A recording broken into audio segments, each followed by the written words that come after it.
ہم بکواس پر آپ کو خوش آمدید۔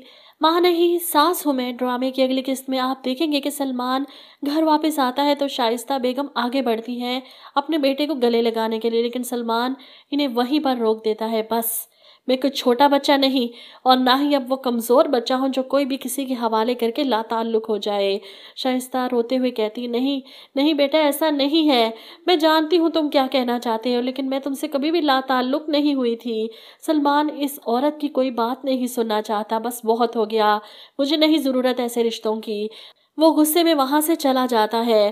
شائستہ بیگم رو رہی اپنے بیٹے کو گلے لگانے کے لیے، تڑپتی نہیں، لیکن سلمان نے سچ جاننے کے باوجود بھی ایک بار انہیں ماں کہہ کر نہیں پکارا۔ ایسے میں ان کی حالت دیکھ کر عروج غصے سے چلاتی ہے، آپ نے مجھے میری ماں سے دور کیا تھا نا، دیکھ لیں آج آپ کا اپنا بیٹا آپ کو چھوڑ کر چلا گیا۔ ادھر سلمان مہرین کے کمرے میں جاتا ہے تو مہرین اسے دیکھ کر پریشان ہو جاتی ہے، کیا بات ہے سلمان بیٹا؟ یہ سن کر سلمان چلاتا ہے، مت کہیں مجھے بیٹا، نہیں ہوں میں آپ کا بیٹا اور نہ ہی آپ میری ماں ہے۔ مہرین سلمان کے منہ سے یہ سب سن کر حیران ہوتی ہیں، یہ سب کیا کہہ رہے ہو تم؟ شائستہ بھابی نے جو بھی کہا تھا جھوٹ کہا تھا۔ عروج بھی وہاں پہنچ جاتی ہے۔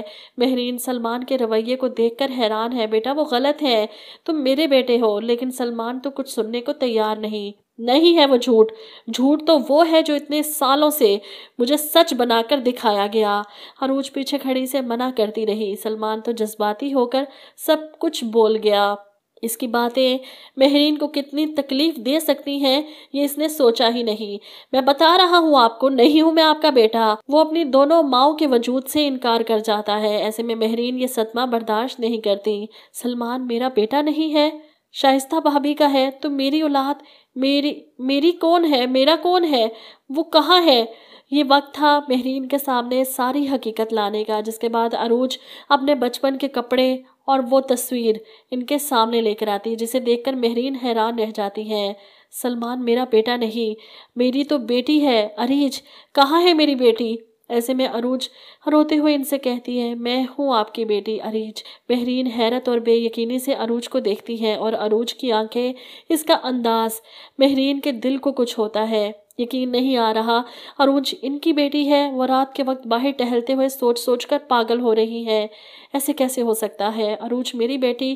ایسے میں انہیں چکر آتا ہے، کھڑے کھڑے گر جاتی ہیں۔ وسائی انہیں اس طرح بے ہوش دیکھ کر چلاتی ہے، عروج کو آوازیں دیتی ہے۔ عروج بھی بھاگی آتی، امی کیا ہوا ہے آپ کو؟ اٹھے امی، اور اللہ کرے کہ آخری بے ہوشی ہو ان کی، اس کے بعد اصل معنوں میں انہیں ہوش آ جائے، وہ اپنی بیٹی کو گلے لگائیں۔ اور ڈرامہ بھی اب ختم ہونا چاہیے کیونکہ کافی لمبا ہو چکا ہے۔ آپ لوگ کیا کہتے ہیں اس بارے میں؟ کمنٹ کر کے اپنی رائے ضرور دیجیے گا۔